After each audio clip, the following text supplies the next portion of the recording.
for the training, but in this module we relied heavily on Pat Campbell's work as well for teaching reading to adults, and her new diagnostics for adult learner for the very beginning level. So in Nova Scotia we have 4 levels. The completion of level 4 would be the same as a high school diploma. So just to give you an idea, so this would be for people level 1, level 2. So what would that be, Anne? Elementary? Yeah. Yeah, up to about grade 7. And really looking at using real-life examples and situations in the teaching and some specific teaching techniques. This again is for the lower level learner, and again very specific techniques that are taught in this one. The learners in transition, that would be for the higher level learners, people who are going on to write their GED, people who are going on to other training, or looking to have high school completion. So it's kind of more the academic type of work that they would do here. The teaching math, so that's looking at what's current, different techniques and strategies, manipulatives, games, models, diagrams, print, looks at mental math, automaticity, and learner resistance. And I think I'm just going to show you an example of some of the things we do. So there's all sorts of activities within the training, and one of them, it would be say discussion in week 2, and the title would be Games People Play, and it says to see one practitioner's account of the power of games. So I just want to show you this because I could listen to Kate Nunsuch all day, and this is a really funny little video. So anyways, this is the Literacy Nova Scotia homepage. The eCampus is where this learning lives, and they've taken off my internet, I think. Well, anyways, moving on. It was a cute little story. I don't know if you're familiar with it. It's Kate Nunsuch, and she's talking about Yahtzee and how that was such a benefit to a learner and how it changed her whole life and so on. So it was a funny little story. Sorry I can't show you. So after they watched that video, what it would be, it says the question would be this, and then people would post and do a reflection on that. The other math module is about number sense, using real-life applications, marking for confidence, test preparation. Learning challenges.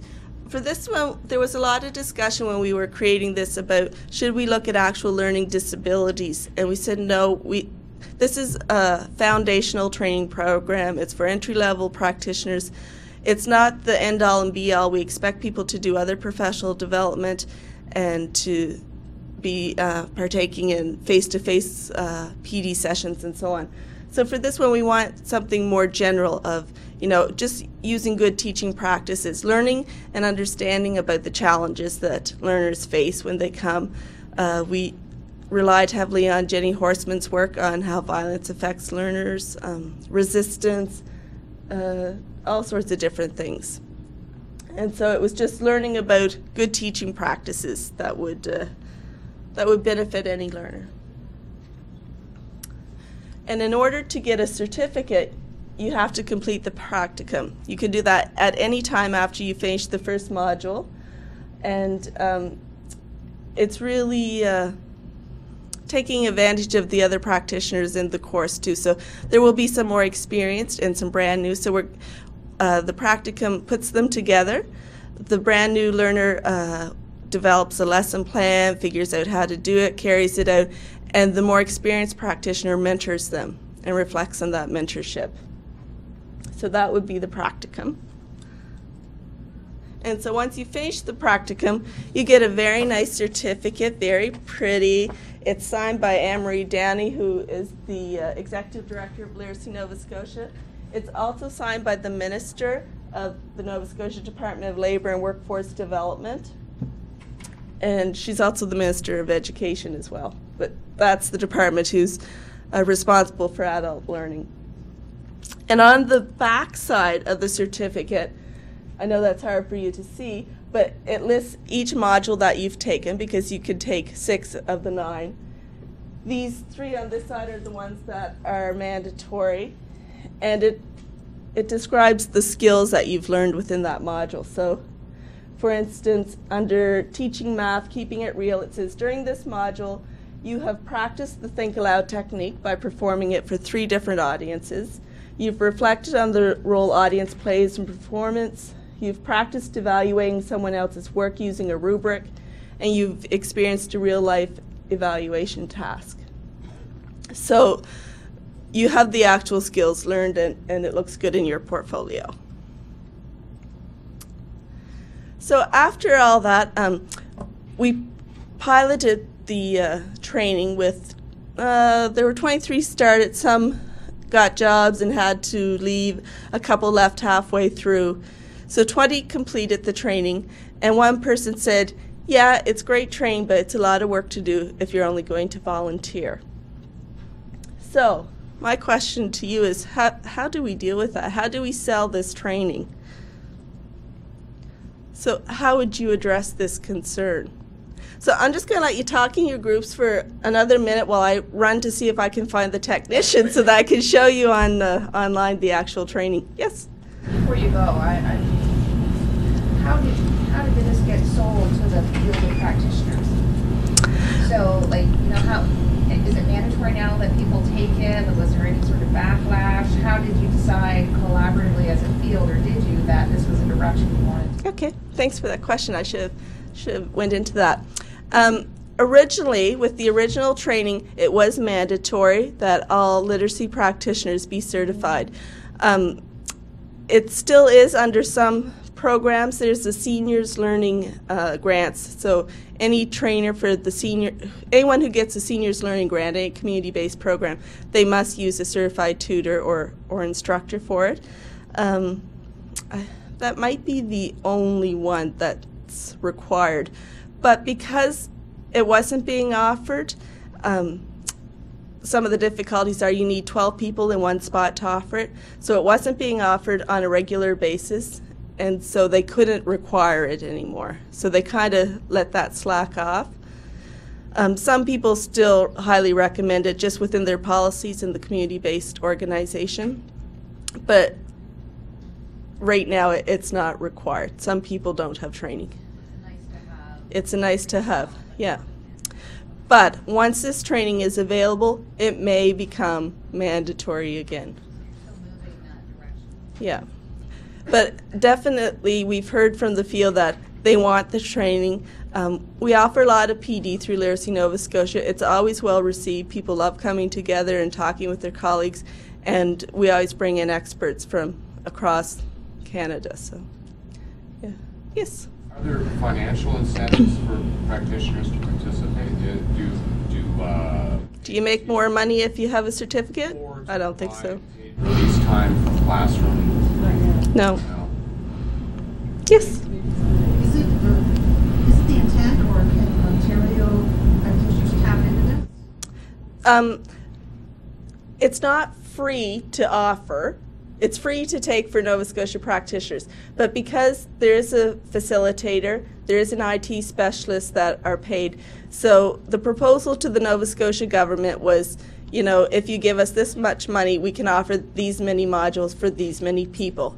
So if they go ahead, we can't all of a sudden then say, okay, the Nova Scotia government is paying for it, but people from Ontario could be. So if people from Ontario could get funding to, it would be cost recovery only. Okay, sorry. The development of the program was funded through HRSDC? Yes. Correct? So then it becomes Canada-wide, it should be Canada-wide available, and then we can transport it and deal with Ontario government or whatever to offer the program. Right? Yeah. Well, with Literacy Nova Scotia, we really believe in sharing our resources. So the manuals, which have a lot of good information, will be available online to download. There's a teaching toolbox, which has videos and all that sort of thing. It's available for anyone to see.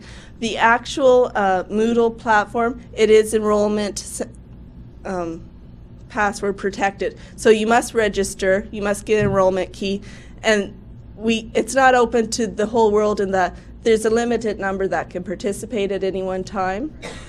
But it is doable to transport this information to Ontario and offer to Ontario. In other words, take the content. Yeah, there are some things that are specific to Nova Scotia, but definitely, and the whole concept behind it was it could be moved to any jurisdiction. Yeah. Yeah. Yes. Why did you decide to mix tutors and instructors in the same framework? Well, at Literacy Nova Scotia, we don't really see any difference in them. Whether you're paid or not is irrelevant to the adult learner. They're coming in to be taught. So most of the time, it's just instructors who are teaching. Some might have helpers in the classroom. But in the metro area of Halifax and Dartmouth and Bedford, they use all tutors. So that's your primary source of your teaching instruction. So they need the same skills as a classroom teacher, except maybe group dynamics and that sort of thing, but they need the same teaching techniques. So it's for anyone. Yep. Sorry, I don't know if this is a sensitive question or not. I read a lot of proposals, so I'm curious, what's the overall cost of this venture? It was very expensive, and it was a 3-year project, and I'm trying to think. Off the top of my head, and I haven't looked at that in a while, but maybe 400,000. Big money. There's a facilitator. There was an IT specialist. There was a curriculum writer, editor, a literacy specialist. There was a whole advisory group. There was a work group. They were bringing people together for meetings. So. Sounds like the bang for the buck. I mean, Yeah. 100,000 over 3 years. Yeah. Yes. Yes, to relate to that, if you don't mind, how much do you expect to see, like, the maintenance costs annually? The proposal I just put in was, I think, for about $34,000, and that's to offer 26 modules. So that's a facilitator, 30 hours per module. So they're on for a 4-week period. The IT specialist, there's a certain amount of setup for each new module. So about 3 hours of setup to remove all the information from the last time you've offered it and kind of copy and paste it on. And then that IT specialist is available for if you need to phone or email and you're having difficulties, and also for a facilitator, because we don't know what skills the facilitator will have. We don't want them worrying about the technology end of it. And just if there's a lot of links in there, so they have to check to make sure the links are working, and maybe it's a dead link and they have to find a new source, all that sort of stuff. And then just registration. There's really no other costs involved for it. This project will pay for resources for each of the 30 community learning networks. So they will get a printed copy of the manuals. We also use Pat Campbell's Teaching Adults, Reading to Adults work. There's 2 DVDs and a manual for that. So that will be purchased and distributed to each of the networks so that they have a print copy available that they can lend out, and otherwise everything's available online. Yes? Do you pay for your Moodle site? No, it's free. NALT looks after it. I think it's just a free download that anyone can use. A lot of people are using it now with teaching adult learners, literacy learners. Through Alpha, so, Yeah, like I know NALT does upgrades every so often, but we don't pay for it. Yeah, yeah, Joanne. Actually, Moodle's free, so. I was just going to ask you, I think it's amazing that Olay's funded this because they're so focused on workforce literacy now. So I would love to apply for a grant like this for some of our programs in Ontario, but their funding is so narrow. Was it more broad when you applied? No, I don't think so. And I mean, it's literacy and essential skills. So essential skills is embedded in the adult learning program curriculum, which the training is based on. The other day I went to a workshop session. They talked about traditional literacy versus essential skills training.